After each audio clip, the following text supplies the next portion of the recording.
Good morning. मैं doctor Ravindra Kumar Sharma, सहायक आचार्य, व्यवसाय प्रशासन, राजकीय स्नातकोत्तर महाविद्यालय बयाना।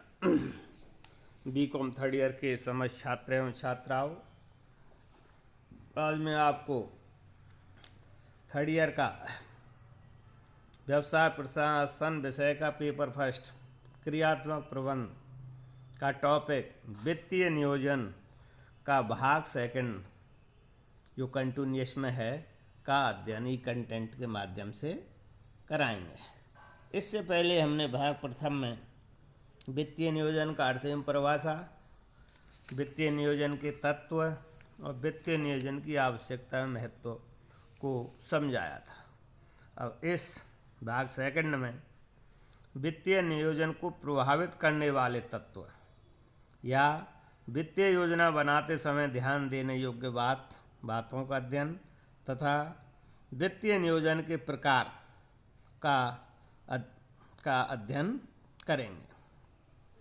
अब हम इसमें देखते हैं भाग सेकंड में वित्तीय नियोजन को प्रभावित करने वाले तत्व या घटक कौन कौन से हैं। अर्थात दूसरे रूप में हम ये भी कह सकते हैं कि वित्तीय योजना बनाते समय ध्यान रखने योग्य कौन कौन सी बातें हैं। दोनों का मतलब एक ही है। तो इसमें देखते हैं हम प्रत्येक व्यावसायिक संस्था के वित्तीय नियोजन को अनेक घटक अथवा तत्व प्रभावित करते हैं। अतः प्रत्येक संस्था अथवा संगठन को अपनी वित्तीय योजना का निर्माण करते समय उन सभी घटकों बातों को ध्यान में रखना चाहिए।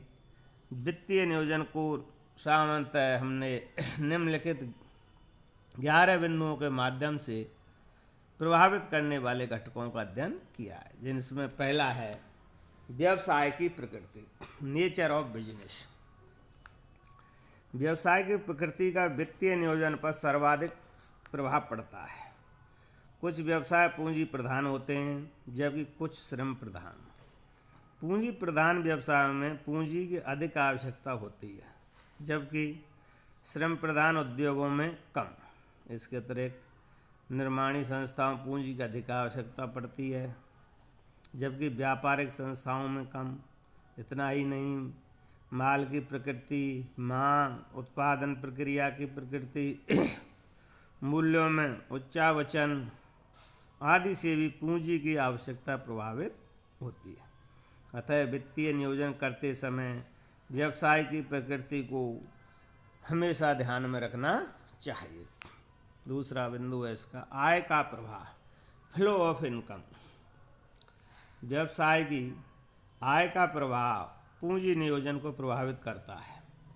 जिन व्यवसायों में आय का प्रवाह नियमित एवं तीव्र होता है उसमें वित्त की कम आवश्यकता होती है। दूसरी ओर जिन व्यवसायों में आय का प्रवाह अनिश्चित होता है उसमें वित्त की आवश्यकता अधिक होती है। तीसरा बिंदु है इसमें जोखिम की मात्रा, अमाउंट ऑफ रिस्क। व्यवसाय में जोखिम की मात्रा वित्तीय नियोजन एवं योजना दोनों को प्रभावित करती है। जिस व्यवसाय में जोखिम अधिक होती है उसमें ऋण प्राप्त करना कठिन होता है। ऐसी स्थिति में स्वामी की पूंजी से अंश पूंजी की अधिक आवश्यकता पड़ती है। इसके विपरीत जिन व्यवसाय में जोखिम सीमित या कम होती है ऋण आसानी से उपलब्ध हो जाते हैं। ऐसी स्थिति में अंश पूंजी कम रखकर समता पर व्यापार, ट्रेडिंग ऑन इक्विटी किया जा सकता है। चौथा बिंदु है इसका व्यवसाय की प्रतिष्ठा एवं आकार, status and size of business. व्यवसाय की प्रतिष्ठा, उसका आकार, कार्यक्षेत्र, संस्था की आयु, प्रबंधकों की ख्याति, उत्पादों की मांग आदि भी वित्तीय नियोजन को प्रभावित करते हैं। बड़ी पुरानी एवं ख्याति प्राप्त प्रबंधकों वाली संस्था को पूंजी प्राप्त करने में कोई कठिनाई नहीं होती है। इसके विपरीत नई संस्थाओं, नए प्रवर्तकों एवं उत्पादों वाली संस्था को पूंजी प्राप्त करने में अनेक कठिनाइयों का सामना करना पड़ता है। अगला है पांचवा, वैकल्पिक साधनों का मूल्यांकन। प्रत्येक संस्था को अपनी वित्तीय योजना बनाते समय सभी वैकल्पिक वित्तीय साधनों का मूल्यांकन अवश्य करना चाहिए।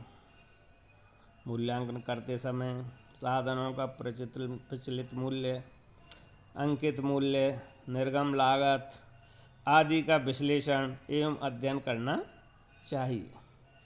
पर्याप्त मूल्यांकन के बाद ही सर्वोत्तम साधनों का चयन करना चाहिए। साधनों का चयन करते समय संस्था की प्रतिष्ठा, लाभदेयता, प्रबंधकों की विचारधारा, व्यवसाय पर नियंत्रण का स्वरूप आदि पहलुओं पर भी विचार कर लेना चाहिए। अगला इसका बिंदु है 6वां, प्रबंधकों की मनोवृत्ति, एटीट्यूड ऑफ मैनेजर्स। वित्तीय योजना का स्वरूप प्रबंधकों की मनोवृत्ति से भी प्रभावित होता है। यदि प्रबंधक संस्था पर अपना ही नियंत्रण पसंद करते हैं तथा किसी भी ऋणदाता या अन्य व्यक्ति का हस्तक्षेप पसंद नहीं करते हैं तो उन्हें समता अंश पूंजी का अधिकांश भाग अपने ही पास रखना होगा। उन्हें ऋणों या ऋण पत्रों के निर्गमन से पूंजी प्राप्त करनी पड़ेगी। यदि ऋणदात्री संस्थाएं भी प्रबंध में हस्तक्षेप करती हैं तो प्रबंधकों को जनता को ऋण पत्र जारी करके या जन निक्षेप आमंत्रित करके वित्त व्यवस्था करनी पड़ेगी। ऐसे प्रबंधक संस्था के विस्तार कार्यक्रमों के लिए भी अंश पूंजी निर्मित करने के बजाय ऋणों पर या लाभों के पूंजीकरण पर बल देंगे। अगला बिंदु है इसका विस्तार योजनाएं। संस्था की विस्तार योजनाएं भी वित्तीय योजना को प्रभावित करती हैं। यदि वित्तीय योजना बनाते समय संस्था की विस्तार योजना को ध्यान में नहीं रखा जाता है तो उनमें भविष्य में आवश्यकता पड़ने पर समायोजन करना कठिन हो जाता है। अतः वित्तीय योजना बनाते समय भावी विस्तार योजना को भी ध्यान में रखना चाहिए। अगला बिंदु है इसका 8वां, संतुलित एवं सुदृढ़ पूंजी संरचना, balance and sound capital structure. वित्तीय योजना बनाते समय इस बात पर भी ध्यान देना चाहिए कि पूंजी संरचना संतुलित एवं सुदृढ़ है क्या, क्योंकि पूंजी संरचना भी उसका वित्तीय नियोजन का एक प्रमुख तत्व या अंग है। पूंजी संरचना में ऐसी प्रतिभूतियों एवं साधनों का समावेश करना चाहिए जिनसे संस्था को उचित लागत पर भार वहन करना पड़े। पूंजी संरचना में ऐसी प्रतिभूतियां भी होनी चाहिए जिनको प्रतिकूल पूंजी बाजार परिस्थितियों में भी निर्मित करके आवश्यक वित्त प्राप्त किया जा सके। अतः ये एक महत्वपूर्ण इसका ध्यान देने योग्य बिंदु है वित्तीय योजना बनाते समय। अगला बिंदु है इसमें 9वां, बाह्य पूंजी की अपेक्षित मात्रा, desired level of external capital. पूंजी योजना बनाते समय बाह्य पूंजी की अपेक्षित मात्रा को भी ध्यान में रखना चाहिए। जब अल्पकालीन एवं मध्यकालीन वित्तीय आवश्यकताओं पूर्ति करनी हो तो संस्था को बाह्य पूंजी पर ही निर्भर रहना चाहिए। इस हेतु शुद्ध ऋण पत्र, शुद्ध पूर्वाधिकार अंश निर्मित किए जा सकते हैं, सार्वजनिक निक्षेप भी आमंत्रित किए जा सकते हैं तथा वित्तीय संस्थाओं से ऋण भी प्राप्त किए जा सकते हैं। अगला बिंदु है इसमें सरकारी नियंत्रण। वित्तीय योजना सरकारी नियंत्रणों के अनुरूप ही बनानी पड़ती है। कई बार सरकार सेवी उद्योगों के लिए ऋण पूंजी अनुपात निर्धारित कर देती है। कई बार प्रथम पूंजी निर्गमनों पर कई प्रतिबंध भी लगे होते हैं। अधिकांश अंशों के निर्गमन पर प्रतिबंध सदैव वो रहते हैं। प्रत्येक संस्था को इन नियंत्रणों को ध्यान में रखकर ही वित्तीय योजना का निर्माण करना पड़ता है। भाई, जिस देश के अंतर्गत कोई भी कंपनी अथवा संस्था, व्यावसायिक संस्था अपना कारोबार या बिजनेस करती है, वहाँ वित्त से, उस देश के अंतर्गत वित्त से संबंधित जितने भी नियम एवं कानून प्रत्येक देश के अलग अलग होते हैं, और जो प्रचलन में जो कानून हैं, सरकारी नियंत्रण हैं, गवर्नमेंट कंट्रोल्स हैं, उन सब को वित्तीय योजना बनाते समय ध्यान में रखना बहुत ज़रूरी है। जिसमें कई इसके व्यवसाय के वित्त से संबंधित या पूंजी से संबंधित नियंत्रण के लिए एक सेबी है, securities exchange board of India. ये इन पर सरकारी नियंत्रण का एक अधिकृत एवं स्वतंत्र संस्था है। अतः इनके नियमों का भी और उनके कानूनों का भी ध्यान में रखना चाहिए। और अगला है इसमें अन्य बाह्य घटक, अर्थात वित्तीय नियोजन को प्रभावित करने वाले घटकों में या वित्तीय योजना बनाते समय ध्यान देने योग्य बातों में अन्य बाह्य घटक भी हैं। अन्य बाह्य घटकों से आशय क्या हैं? ये ऐसे घटक हैं जिन पर कि संस्था नियंत्रण नहीं कर सकती और ना ही क्या है कि उन